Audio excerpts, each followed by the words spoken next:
तो पूजा मैम, मैं आपको कुछ स्पेलिंग्स पूछने वाली हूँ और आपको बताना है उसे क्या बोलते हैं। ओके। तो BURGER को क्या बोलते हैं? बर्गर। और STAR को? स्टार। और BOMB को? बॉम्ब। बॉम्ब। बॉम्ब। ठीक है। तो मैम, मैं आपसे कुछ स्पेलिंग्स पूछने वाली हूँ और आपको बताना है कि उसे हम क्या बोलते हैं। ओके। सो BOMB को हम क्या बोलते हैं? बॉम्ब। ओके। और BURGER? बर्गर। और STAR? स्टार। ठीक है। ओके। तो सर, BURGER क्या होता है? बर्गर। ओके। और COMB क्या होता है? कॉम्ब। और अगर मैं बोलूँ BOMB? बॉम्ब। ठीक है। तो सर आप बताओ कि BURGER क्या होता है? बहुत आसान है, बर्गर। और BOMB क्या होता है? ये तो इससे भी ज्यादा आसान है, बॉम्ब। हाँ भाई, तो क्या आप भी ऐसे ही गड़बड़ कर देते हो जब आप लोग बॉम्ब को बॉम्ब बोल देते हो और बर्गर को बर्गर बोल देते हो? तो यार, बड़े बड़े लोग ऐसे साइलेंट लेटर वर्ड्स भूल जाते हैं जिनके रूल्स मैं आपको सिखाने वाली हूँ आज की वीडियो में। हेलो एवरीवन, स्वागत है आप सभी का एक बार फिर से। आज के सेशन में हम लोग सीखने वाले हैं साइलेंट लेटर वर्ड्स। तो यार, अक्सर हम लोग इसमें बहुत ज़्यादा कंफ्यूज हो जाते हैं और गलत प्रोनाउंस करने लगते हैं। तो आज मैं आप लोगों को कुछ ऐसे रूल सिखाने वाली हूँ जिसकी मदद से आप लोगों को बहुत हेल्प मिलेगी। सो रूल नंबर 1, जब भी W के बाद H आता है तो वो H हमेशा साइलेंट हो जाता है। Let me give you an example. अगर मैं बोलूँ वॉट, मैंने क्या बोला? What, WHAT। यहाँ पर आप देखेंगे कि W के बाद H आया हुआ है, पर हमने बोलते समय H को प्रोनाउंस नहीं किया। मैंने सीधा बोला WAT, वॉट। ऐसे ही अगर मैं बोलूँ when, तो यहाँ पर when की स्पेलिंग होती है WHEN, पर क्योंकि W के बाद H आया है तो H हो जाएगा साइलेंट और हम उससे बोलेंगे WEN, when। ऐसे ही कुछ और वर्ड्स है where, तो यहाँ पर भी WHERE को बच्चों हम लोग क्या बोलते हैं? WERE। ठीक है, मतलब ये स्पेलिंग गलत है, स्पेलिंग सही WHER ही है। तो आप लोगों को कंफ्यूज नहीं होना है, बस बोलते समय हमारा जो H है वो साइलेंट हो जाता है। ऐसे ही while बोल लो, white बोल लो। तो इन सभी एग्जाम्पल्स में हमने देखा कि the H which comes after W gets silent। Rule number 2, अगर बच्चों M के बाद B आता है पर B के बाद आगे कुछ नहीं आता तो वो B ऑटोमेटिकली साइलेंट हो जाएगा। जैसे कि अगर मैं बोलूँ कॉम्ब, COMB, सही स्पेलिंग क्या है? COMB। तो इसे आप लोग कॉम्ब नहीं बोलेंगे, इसे आप कॉम बोलेंगे, क्योंकि यहाँ पर M के बाद B आया है पर B के बाद तो आगे कुछ भी नहीं है ना। ऐसे ही अगर मैं बोलूँ बॉम्ब, तो कुछ लोग बोलते हैं बॉम्ब बॉम्ब, जैसे कि आपने वीडियो में भी देखा ही होगा, राइट? तो वो बॉम्ब नहीं होता है, वो होता है bomb, that is BOM, bomb. ऐसे ही अगर मैं बोलूँ क्लाइंब, तो बेसिकली स्पेलिंग क्या होता है? CLIMB। तो M के बाद B आया पर B के बाद आगे कुछ भी नहीं आया, इसीलिए B साइलेंट हो जाएगा। तो हम उसको बोलेंगे क्लाइंब, ना कि क्लाइंब। ऐसे ही हम बोलते हैं थंब, तो ये होता है थंब, पर इसे हम थंब नहीं बोलते, इसे हम थंब बोलते हैं। ठीक है, क्योंकि M के बाद B हो जाता है साइलेंट। रूल नंबर 3 है डॉग कैसे फिसला मम्मी। मैम ये क्या बोल रहे हो? डॉग कैसे फिसला मम्मी क्या है? देखो, डॉग यानी कि D, कैसे यानी कि K, फिसला यानी कि F और M मम्मी का उठाएंगे तो ये सारे लेटर से पहले अगर आपका L आ रहा है तो वो ऑटोमेटिकली साइलेंट हो जाएगा। चलो एग्जाम्पल्स देखते हैं। अगर मैं बोलूँ काम, तो यहाँ पे CALM आया है, यानी कि M से पहले L आया है, L हो जाएगा साइलेंट और इसे हम पढ़ेंगे काम, CAM। ठीक है, ऐसे ही दूसरा देखो वॉक, यहाँ पर WALK, यानी कि K से पहले L आया है, था ना डॉग कैसे फिसलू मम्मी में K भी था, यानी कि 4 लेटर D, K, F और M, अगर इनसे पहले L आ रहा है तो वो साइलेंट हो जाएगा, जैसे कि आपका वॉक में भी हुआ।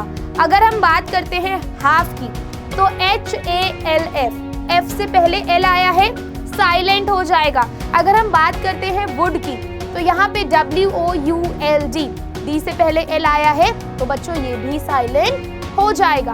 तो आपको केवल याद रखना है डॉग कैसे फिसला मम्मी, और इसके पहले अगर एल आया है तो बेटा वो एल आपका साइलेंट हो जाएगा।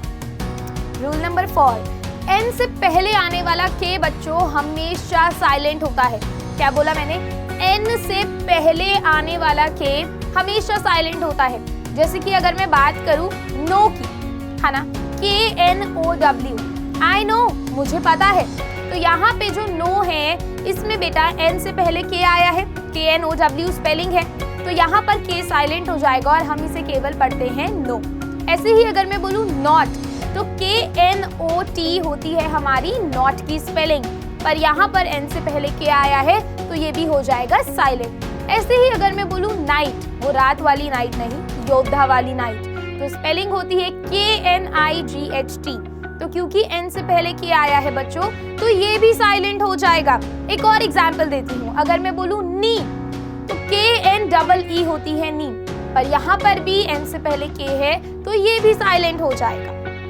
नेक्स्ट रूल है बच्चों कि GH वाले शब्द जब भी G और H आपका बीच में आ रहा है तो वो साइलेंट हो जाएगा।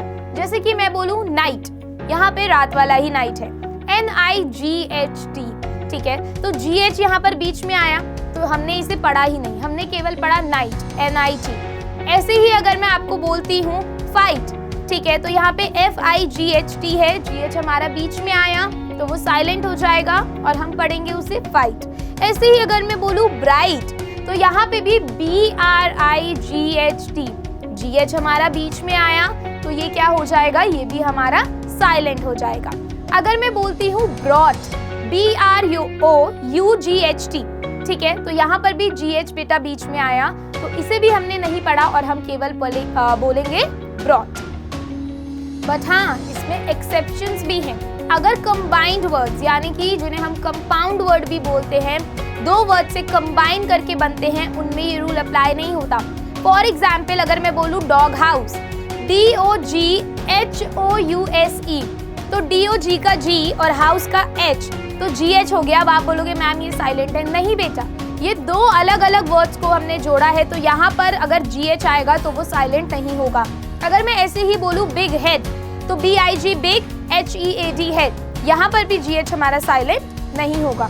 कभी कभी हम लोग GH को F भी प्रोनाउंस करते हैं, जैसे कि ROUGH रफ बोलते हैं, COUGH कफ बोलते हैं, पर ये कुछ ही एक्सेप्शंस होते हैं जब GH लास्ट में आता है, पर अगर आपका GH मिडिल में आया है तो वो हमेशा साइलेंट ही होगा।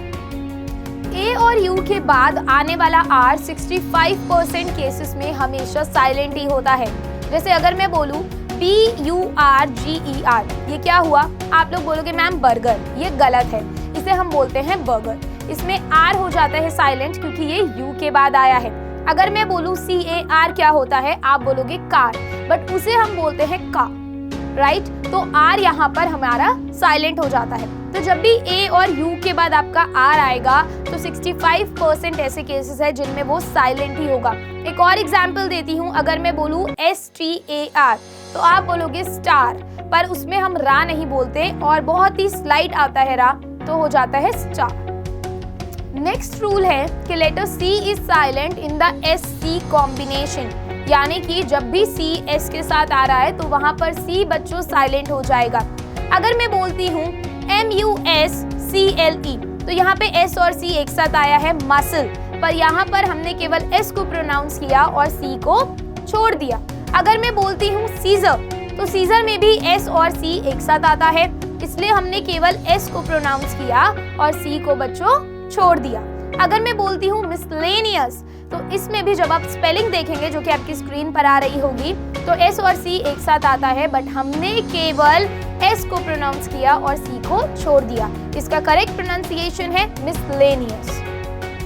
नेक्स्ट रूल है बच्चों कि letter D is not pronounced in DG combination, यानी कि अगर हम बात करें D और G की इकट्ठे आने की, तो तब हम D को प्रोनाउंस नहीं करते हैं। जैसे कि मैं बोलूँ प्लेज, तो यहाँ पे PLEDGE is the correct spelling, but हमने प्लेड्ज नहीं बोला, हमने बोला प्लेज, तो यहाँ पे D हो गया साइलेंट। ऐसे ही मैं बोलूँ ग्रज, GRUDGE, तो यहाँ पर भी D आ गया साइलेंट क्योंकि D और G हमारा इकट्ठा आ रखा है।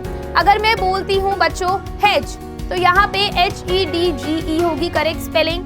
D और G साथ में आ रखा है, तो इसलिए हम लोग G को प्रोनाउंस नहीं करेंगे और केवल बोलेंगे G। सो आई होप कि आपको ये सारे ही साइलेंट लेटर वाले जो रूल्स हैं वो समझ में आए हों। इसे ट्राई करना, ग्रैस्प कर पाओ, लिखकर याद कर पाओ। And do let me know in the comment section कि आपको आज का वीडियो कैसा लगा। Bye bye, take care.